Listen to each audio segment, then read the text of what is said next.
Namaste everyone. Welcome to CET NEET classes. So today we will discuss about mechanical properties of fluids. We have finished mechanical properties of solids. Now today we will go to fluids. First of all, we will see some synopsis part, that is some theory part of the topic. Starting from pressure inside a liquid. Namaste. Welcome to you to the class.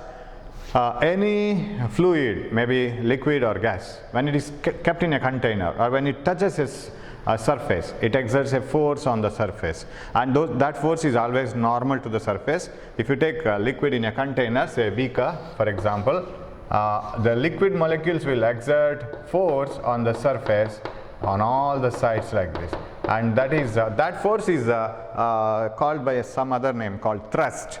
It is one and the same, right? So the force exerted by the liquid molecules on the surface of any container, that is called thrust, and that thrust per unit area is called pressure. So pressure is the thrust per unit area. Let me make some space here. So thrust per unit area is called pressure. Remember, suppose you have a coin at the bottom of the beaker.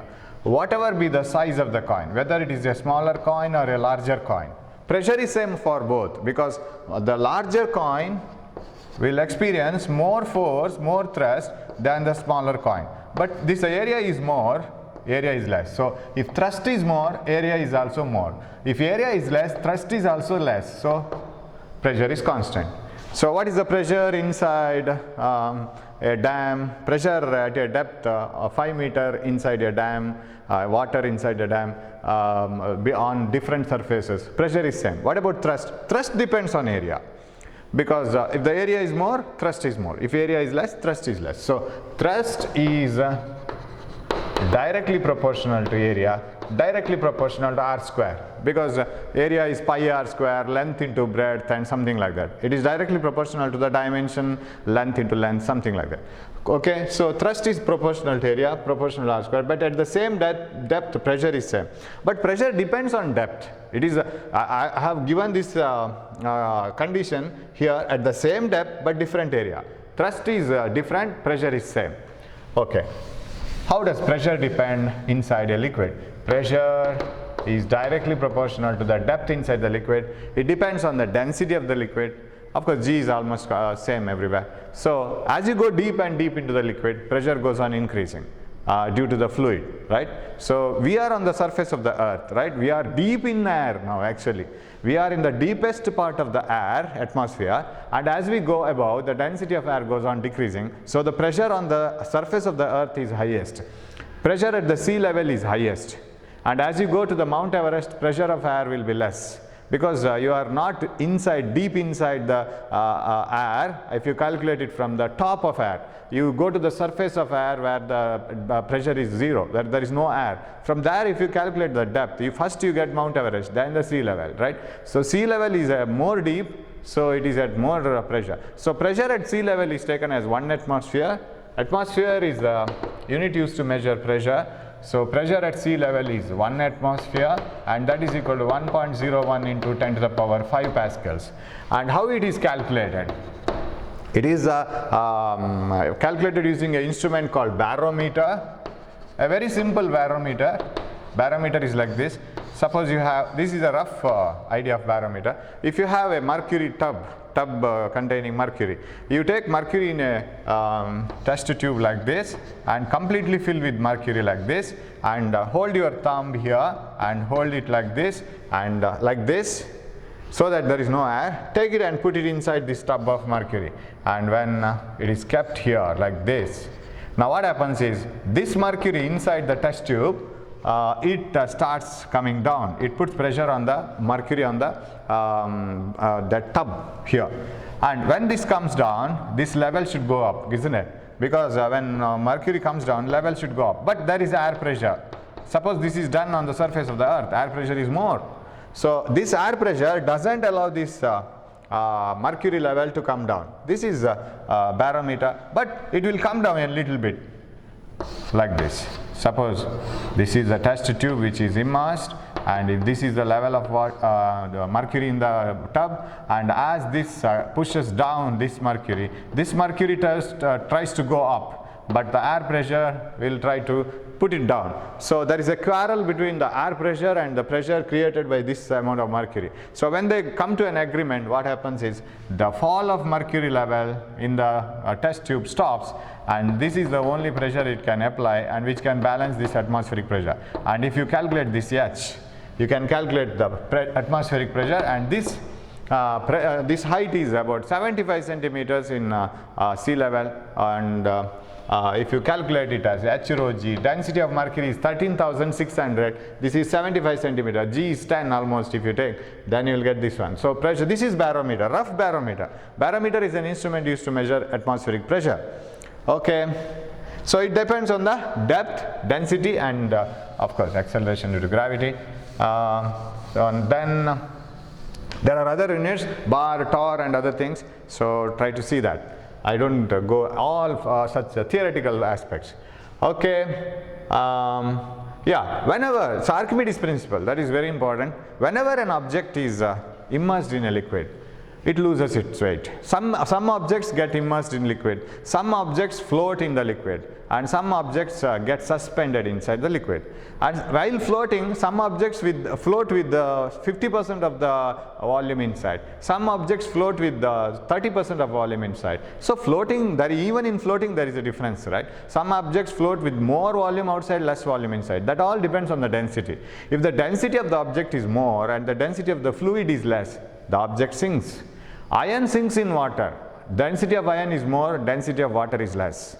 And plastic floats in water because density of plastic is less, density of water is more. So lesser density objects float in the liquid, more density objects sink in the liquid. That is not the only reason for floating and sinking. There are other reasons also. A ship made up of iron pieces floats, but iron piece as a single sinks. The shape of the ship will be built, even though it is built from iron pieces, iron plates, it floats because the shape of the ship is such a way that it displaces water. So that water, its weight is equal to weight of the ship. For any floating object, so we have so many aspects here. For any object which is immersed in a liquid, it will displace same volume of water, whatever is immersed in the liquid. Volume of water displaced is exactly equal to the volume of the immersed portion of the object. That is what you have to, this is a common thing. Suppose a wooden block has it's 75% volume inside, then the meaning is 75, what is the 75% volume? So much of water is displaced.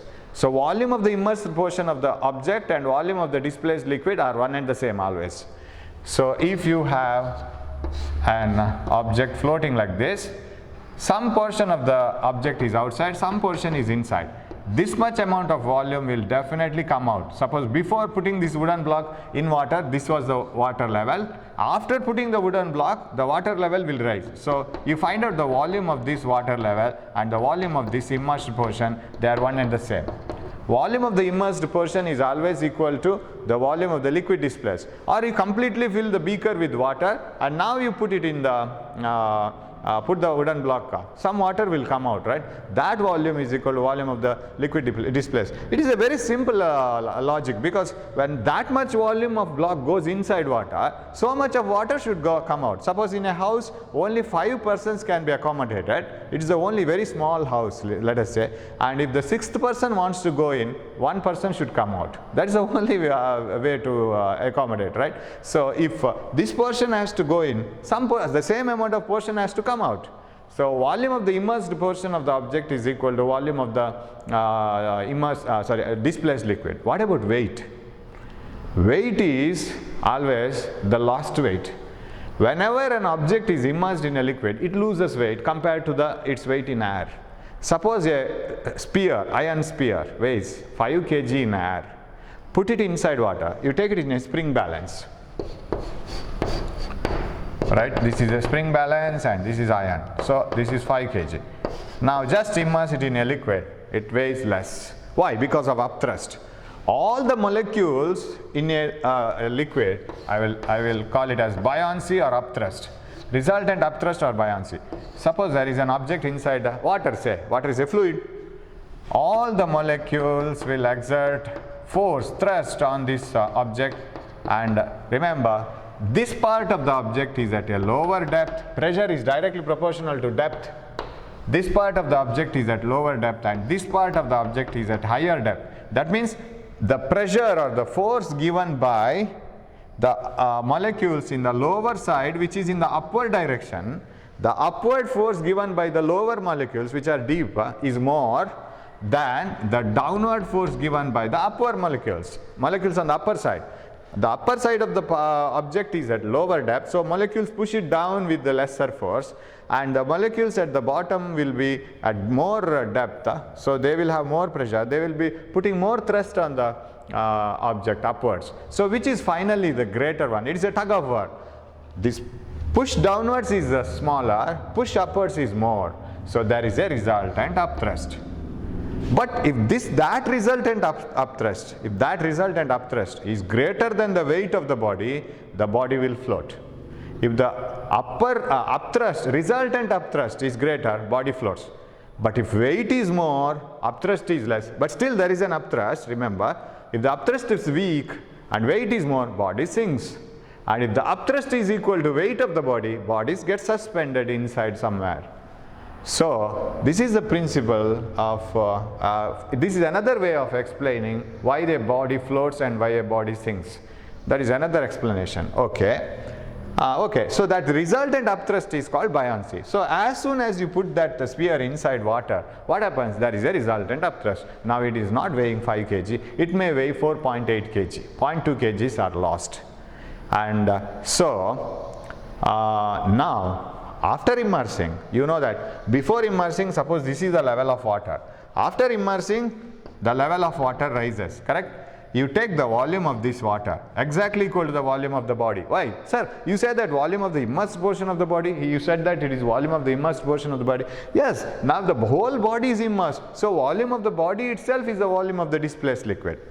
Now, what about the weight of this liquid? I am talking about the weight of this liquid now.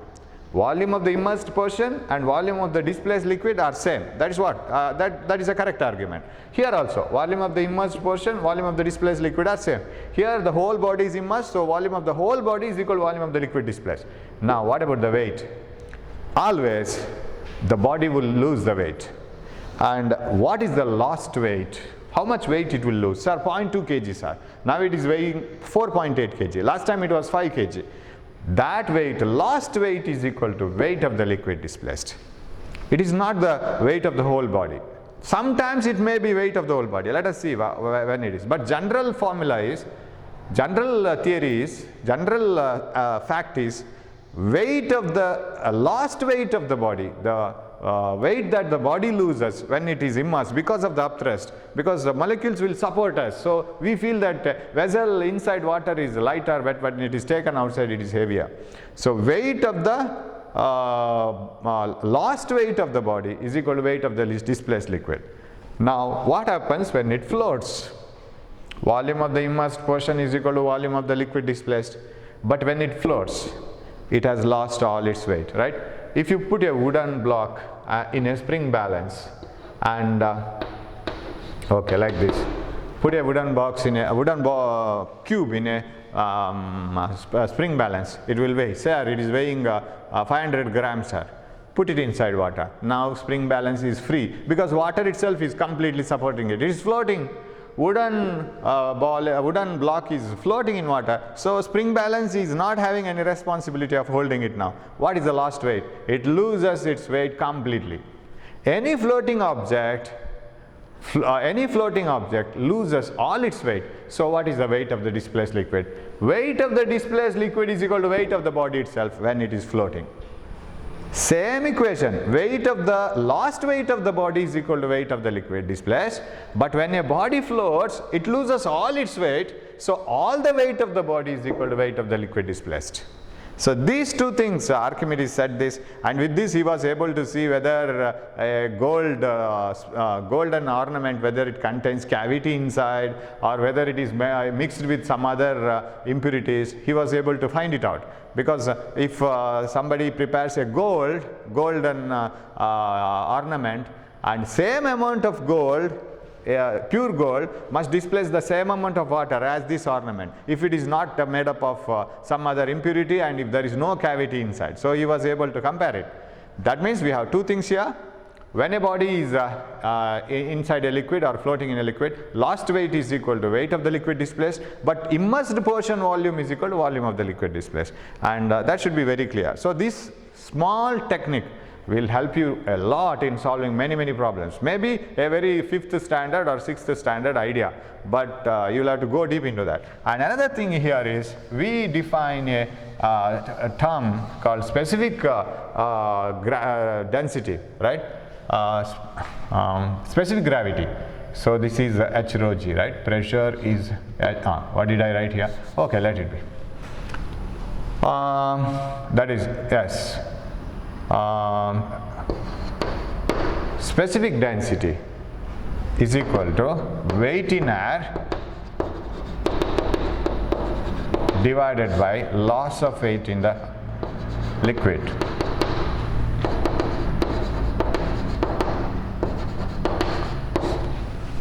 Specific density of any substance, relative density of any substance, is the weight in air divided by loss of weight in the liquid. Yes, weight in air divided by loss of weight in the liquid. For example, density of air is 1000 kg per meter cube. That's what we usually say. What do you mean by density of density of water is 1000 kg per meter cube? If you take 1 meter length, 1 meter height and 1 meter breadth box, completely filled with water, it is 1 meter cube. 1 meter height, 1 meter breadth, 1 meter length. It is 1 meter cube of water. It weighs 1000 kg. 1000 kg per meter cube, right? Or if you take 1 centimeter length, 1 centimeter height and 1 centimeter breadth box, it is 1 centimeter cube. It weighs 1 gram. So 1 centimeter per 1 gram per centimeter, that is a CGS unit. 1 kg per meter cube, that is SI system. So 1000 kg per meter cube, that is SI system. So that is density of water. So compared to density of water, you can measure the relative density. With respect to water, how much? With respect to water, what is the density of a wooden piece, like that? Suppose a wooden piece floats in water, so its density should be lesser than that of water. Suppose you have a wooden piece whose density is 700 kg per meter cube. How do you write the relative density? Relative density, rho s, we write it as 0.7. Why? With respect to 1000, it is 700. So it is 0.7.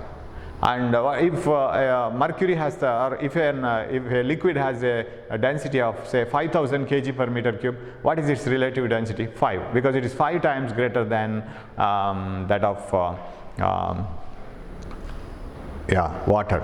Correct? 5000 times greater than that of water. 5 times greater than that of water. So 1000 is the density of water, 1000 kg per meter cube. If this is 5000 kg per meter cube, 5 times. Okay. So you have to write this as density of the liquid. That is a mistake. Relative density, right? It is not specific gravity. Sorry. It is relative density. I am thinking of that word. I am toggling. My mind is toggling with that word. Relative density is equal to weight in air divided by loss of weight in the liquid. It can be compared with any liquid. It may not be in water only. But that formula is very important. Again, its application wherever is needed. Okay, that is one thing. Right. Then what you can do? Yes. And one common formula, if you want to change this rho as the density is equal to mass into volume, because mass by volume. Mass is equal to density into volume, right? That is common formula. And then going to the flow of liquid, flow of fluid. When a liquid or when a fluid flows in a tube, if the velocity is within a certain limit, we call it as streamline flow. If all the molecules, what do you mean by streamline flow? If the molecules, by the time they reach a particular point, all the molecules will pass through this point, most of the molecules. molecules flowing through this direction may not pass through this point, but whatever the molecules pass through this point, by the time they reach here, they should have the same direction and magnitude in terms of velocity. The velocity of all the molecules by the time they reach a particular point is same in magnitude and direction. Then such a flow is called streamline flow. If another molecule reaches here, by the time another molecule is here, its velocity may be different, but by the time it reaches here, it should have the same velocity as the previous one, which has already passed. So then it is streamlined. But when there is flood, when there is a hurricane, and when there is a lot of zigzag motion of air and water, there is no rules, such rules are followed. It is called turbulent flow. Okay, when a race car is moving very fast through air, it is turbulent flow. So now in a small pipe, if it is the water is flowing at a steady rate, then it is streamline flow. And during streamline flow of a fluid, suppose you have a tube with the non-uniform cross section. Say this is a blood vessel. At some places it is narrow and at some places it is broader. If area of cross section is here is A1 and velocity, speed of the liquid fluid is V1, and area of cross section here is V2, and velocity here is V2, area of cross section there is A2, then always the volume of the fluid flowing per second, rate of flow, I am right, volume of fluid flowing per second, that is called rate of flow. Rate means simply not volume, volume per second. So volume of the liquid flowing per second is given by area into velocity. This has a dimension of volume. Okay, how is the dimension of volume per second, sir? It is area is L square, velocity is distance by time, L t to the power minus 1. See, L cube by t. What is L cube by t? It is volume per second. So this area into velocity gives the volume. But remember, volume of, suppose you cut this pipe here, how much volume of water you will collect in 1 second? If you cut it here, and you will collect the same amount of volume of water per second. If you cut it here, you will collect again the same volume of water per second. Sir, if the liquid, the pipe becomes broader and thinner, won't it be true? Yes, it will be true. Wherever the pipe is broader, area increases, velocity decreases. Here the water flows slowly, and here the water flows faster, so that it adjusts itself to the amount of water flowing per second. So the total volume of water flowing per second at any cross-sectional area of the pipe are same. So that's why we write area into volume here, area into velocity here, area into velocity here. That is volume of water entering, volume of water leaving per second are same. This is called equation of continuity. And so if you want to get the ratio of velocity of the fluid flow in the first entrance to exit is equal to the reverse area, correct? A1 V1 must be equal to A2 V2, and that is equal to R2 square by R1 square. What is this, sir? Pi R square, area. So it is inversely proportional to area, velocity ratio. It is inversely proportional to square of the radius, pi R square. So that is one thing. Okay.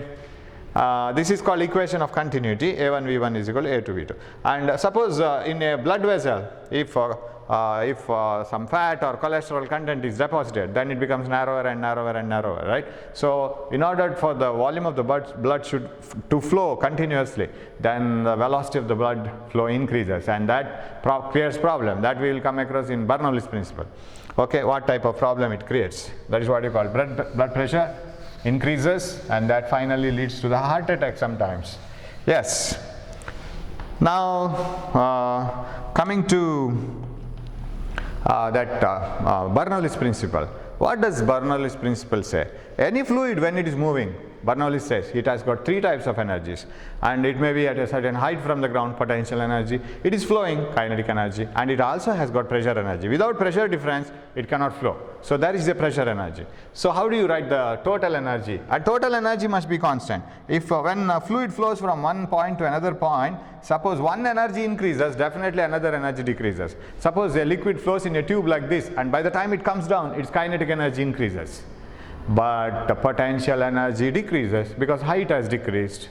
So one will be lost, another will be gained. So total energy is a constant. So Bernoulli's principle is nothing but the law of conservation of energy. And he says sum of pressure energy kinetic energy and potential energy must be a constant.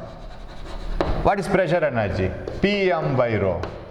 Pressure difference, mass of the liquid flowing per second, density, Pm by rho, plus kinetic energy, half mv squared. If m mass of the liquid is flowing in a particular point in a pipe, then half mv squared. What is its potential energy? If it is situated at a height h from the ground, right? Suddenly if it comes down, say here. So here it is at a height h from the ground. H rho g is a constant.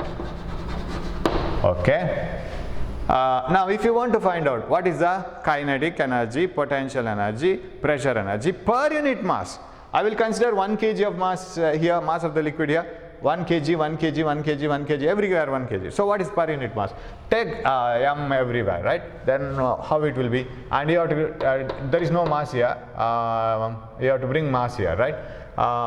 So how can you do? Yeah, potential, oh sorry, this is wrong. Potential energy, it is not pressure. Potential energy, mgh, yes, sorry.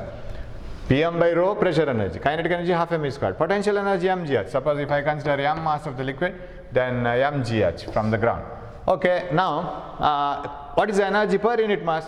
P by rho, half v square, gh. Because mass is a constant. Everywhere I have taken 1 kg. Then that bring that m here, another constant. That's all. Suppose it is, what else we have to say now? Per unit volume if you want to say. Sir, I will consider only 1 liter of the liquid here. 1 liter, 1 liter, 1 liter, 1 liter, everywhere 1 liter. So if you want to take 1 liter only, then what you can do is you can find it out per unit volume. How? Bring volume. You know that density is equal to mass by volume, mass is equal to density into volume. So split this. Density into volume by rho plus, so it gets cancelled, half density into volume v square, this is velocity square, plus density into volume gh is a constant. Now divide throughout by volume, p plus per unit volume. I want to calculate it per unit volume, divided by volume everywhere. This one, p plus half rho v square, velocity square. This volume will get cancelled, plus, because this will be always a constant. Rho gh is a constant, new constant, right? P plus half rho v square plus rho gh is a constant. This is the formula for Bernoulli's principle. Bernoulli applied this in many cases, and we can see that in our day-to-day life. And suppose the liquid is flowing in a horizontal tube like this, if it is not going down, up, so potential energy, if it is remaining constant. For example, when an aeroplane is moving like this, the potential energy is same and it doesn't come down, and we can restrict our problem within a distance where the aeroplane is moving in almost the same height from the ground. In such a case, this is another constant. Bring it here, new constant. Pressure energy per unit volume, kinetic energy per unit volume, half mv square, but from m per unit volume we have made. M is density into volume. Volume has been cancelled. Half rho v square is another new constant, right? So pressure energy per unit volume, kinetic energy per unit volume is a constant. Now what happens? Density of the fluid remains constant and half is a constant. Suppose pressure energy changes, kinetic energy will change, velocity will change. If pressure increases, velocity should decrease. If pressure decreases, velocity should increase. This is what is found in, or if you can take it in the reverse way. If velocity increases, pressure decreases. We apply it in many cases. So I will come back to that. So that blood vessels, when the blood flows, if because of many deposition of cholesterol or any fat, suppose the blood vessels get narrower and narrower, then the blood has to flow with more and more speed. When it travels with more and more speed, what happens? Velocity has increased. But increase in the kinetic energy produces decrease in the pressure, because total energy must remain the same. When the pressure decreases, what happens? Inside the blood vessel, when there is lesser pressure, outside pressure just compresses it. So what you can do is, you take a very smooth straw, plastic straw, very smooth one, blow air into that. As you blow air faster and faster, what happens is, the smooth straw, it should not be a very tough straw, smooth straw gets stuck, by which two walls will get stuck. The same thing happens here. And if you take two pages of your book and try to blow air very fast, they get stuck more and more because pressure decreases between them. They come closer. So that is what happens, and the blood vessel gets collapsed and the blood flow stops, and that creates pain and what do you call heart attack, and because there is more pressure. Okay, now here this can be used in the principle of aeroplane also. There are so many applications. You read it, how it is used. How is the aeroplane wing? It will be made like this. Now when the aeroplane moves very fast, its the upper surface of the wing is curved where the lower surface is flat. When it runs in the runway, it should take off, right? What do you mean by take off? The pressure from the lower end of the aeroplane should be more, pressure from the upper end should be less. So there should be a pressure difference which should lift it. That is called uplift. And if you want to have uplift, that is buoyancy. So what you have to do? You have to run the aeroplane in the runway very fast. How? When it moves very fast, the air here has to flow faster in order to reach here, because it has to travel a larger length, whereas air here has to move slower because it has to travel a lesser length. So when the aeroplane is taken very fast in a runway, the air which is in the upper part of the wing moves faster than the air in the lower part of the wing. So here the velocity of the air molecules is more, here the velocity is less. So when the velocity increases in the upper portion, the pressure compared to the lower portion is less here. So less pressure here, pressure energy is less, more pressure energy, right? And if you compare the two pressure energies, more here, less here, there is a lift. So that is how it is lifted up, right? So you can apply it in many cases, and even in atomizer and sprayer, everywhere. So that is about Bernoulli's principle. Okay, then we have a lot of synopsis here. Yeah. Capillary rise. Before capillary rise, I have to go to surface tension. Is there anything before that I have to discuss? Surface tension related, before surface tension related to velocity flow and all? Yeah, if at all there is, I will discuss it when I get the questions, right? Now we will go to surface tension. What do you mean by surface tension? Surface energy per unit area is called surface tension. Always any fluid, or if you take a common example, water drop. When a water drop is formed, it is beautiful spherical shape, you know it. That is the shape of the water drop. Why it is so? Because water molecules, they have their relationship between them. They are always trying to attract each other, right? So there is a cohesive force between different water molecules, right? And that cohesive force between the different water molecules, they make the shape circular, as a spherical. Now, yeah, it is as if when you are in LKG, UKG or first standard, when you are allowed to go to the playground after the class, you will be asked to stand in a circle, not in a circle, stand somewhere, hold your hands, friends' hands, and go on pulling it. What shape you will form? You will form a circle, right? It will never be a square or a triangle when you pull each other with the equal forces. Similarly, water molecules try to attract each other with their equal forces. When they try to attract each other with equal forces, it gives the spherical shape. And if you take a molecule inside water like this, you ask this molecule, how are you? Fine, sir. And how you have been related to the neighboring molecules? Sir, I am happy with the neighbor molecule. All the neighboring molecules are helping me. All of them are attracting me, sir, like this, right? They are attracting me, and I am also attracting them. So there is a strong bond between us, like this. So a molecule inside a liquid has been attracted by all the molecules in the 3 dimensions. All the neighbors are very friendly. So what do you mean by, if in your house, if you are very close to the neighboring houses, what do you mean by that? You are most bound to that place. You never want to leave that place because neighbors are so good and so nice. You are bound to that place. And if somebody wants you to come out of that area, you say, your friend says, you don't be in that area, come to my area. My area is very good. You have a house in my area. If your friend says, you are not ready to go there because you are more bound to that place. And if your friend wants you to come there, he has to put a large amount of energy, and he has to create so many stories that in this area there are so many facilities like this and like that. He has to work hard to remove you from that area and to bring you there. right? So more energy is needed to remove this molecule. Whereas on the surface, see, if you look into the beaker, how will be the surface of the beaker? It is like this, circular, because it's a circular beaker. A molecule is here on the surface. You ask that molecule, how are you and how are the neighbors? Sir, I don't have neighbors, that means neighboring water molecules above me. There are water molecules below me and surrounding me. There are water molecules here, attracting it like this, right? But there are no water molecules above, because above there is air.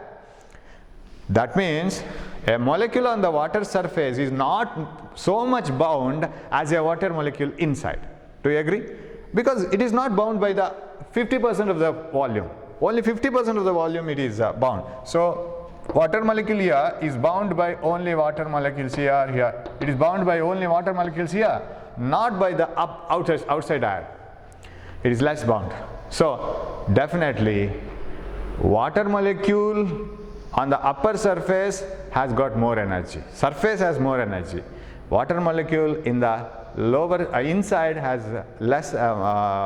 Water molecules inside have lower energy, whereas water molecules on the surface have extra energy. That means they are less bound. If you are more bound means you have lesser energy. If you are less bound means you are free. You are having very less amount of loan in the bank. You are more energetic. You have more amount of loan in the bank. You are less energetic. So this is so work needed to remove a molecule inside a water molecule inside a beaker is more. You need more work to remove it. Its potential energy, and it is more bound to the neighboring molecules. Work needed to remove the molecule on the surface of the liquid is less, because it is less bound and its energy is already more, right? Now that means molecules on the surface of a fluid have extra energy compared to the molecules inside. Molecules inside are more bound. These molecules are less bound. That means they have more energy. And you know, in atomic theory, if the electron is very close to the nucleus in the orbit, first orbit, it is more bound, less energy. If it absorbs energy, it goes to the outer orbit. Its bound energy becomes less, it becomes more free, its energy is more now. You have paid some amount to the bank, you have become free now, almost free. You have paid much more, you become completely free, and your energy is getting more and more. So that means if you take a water drop, all these molecules outside surface, in the 3 dimensions you imagine, they have extra energy compared to the molecules inside.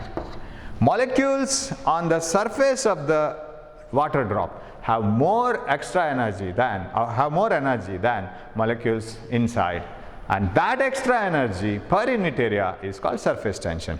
So surface tension is surface energy per unit area. Extra surface energy per unit area is called surface tension. That is very simple. And if you take a balloon and air molecules are inside, air molecules are pushing the balloon membrane, but membrane is very strong. It doesn't allow the air molecules to go out. So membrane has got extra energy compared to the molecules inside. So air molecules inside. That similarly here. The extra surface energy per unit area is called surface tension. So if you want to write the dimension for it, you can write energy ml square T to the power minus 2. Remember it. Or you can write energy as mgh half m square. If you take half m square, v square L T to the power minus 1 whole square, L square T to the power minus 2 by area L square. M T to the power minus 2 is the dimension of surface tension. Surface tension can also be calculated in another way. How, sir? Very simple method. Surface tension can be calculated like this. What you have to do is, you have to imagine a line drawn like this on the surface of the liquid. This is the topmost part of the beaker, surface of the beaker.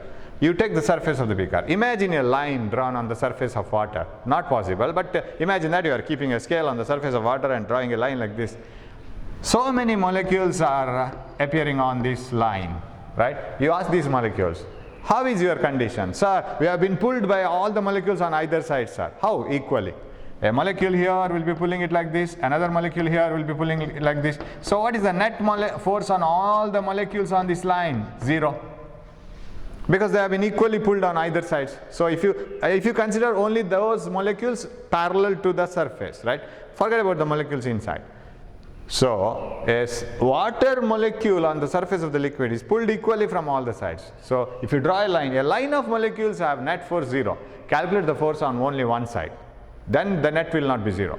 If you calculate the force on one side and calculate the length of this line, force per unit length acting on an imaginary line drawn on the surface of the liquid is also called surface tension. Force per unit length acting on an imaginary line drawn on the surface of the liquid is also called surface tension.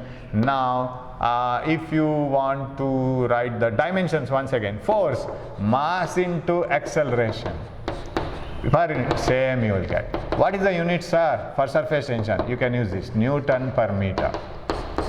That is a unit. Newton per meter is the unit for surface tension. You can calculate it like this way also. Now coming back to the surface energy, here you may get formulas, some problems. Surface tension, I will use P formula. Surface tension is surface energy per unit area. So if you are asked to find out, surface tension of water is so much given. And what else? Surface tension of water is so much, and radius of the liquid drop is so much, okay, given. What is the surface energy? How can you calculate? Extra surface energy is surface tension into area. What is the area of a liquid drop? It is 4 pi r square. You can do that, 4 pi r square. Now, here is one more problem. Suppose you divide a single bigger drop of a liquid into many pieces, even in electric potential, electric field, surface charge density, you get the same type of condition. A liquid drop of radius capital R is broken into many drops, n drops. Either you can take the problem as n drops combining, forming a bigger drop, or dividing a bigger drop into smaller drop. Suppose each of radius R. What happens? What happens to the surface energy? Now, surface energy is directly proportional to surface area, right? If it is so, surface tension into area is E, right? Surface energy. E is directly proportional to area. Sir, what about surface tension? Whether a water drop is bigger inside or smaller water drops, water is water. Surface tension is same. When bigger drop is cut into smaller pieces, it doesn't become kerosene drops, right? It is water drop only. Surface tension is same. Energy is directly proportional to area. What has happened to the surface area? If a bigger drop is broken into smaller drops, these smaller drops, calculate the surface area of one drop, second drop, third drop, fourth drop, add it, you will get more surface area. Because imagine that these drops were here, like this, everywhere. Now, when you calculated the surface area of the bigger drop, you took only this area. What about the area of this? We have not calculated the area of the drop which is inside. It was not contributing to the surface area of the bigger drop. Only the molecules which are just touching the surface, they were contributing a little area of this, area of their portion to the bigger area, right? If 50 people are standing like this, in a circular fashion, like this, and inside also, what is the surface area of this shape? If they are standing in a circle, and even inside people are filled, it is the surface area of the outer people only, right? Inner people won't contribute to the outer surface area.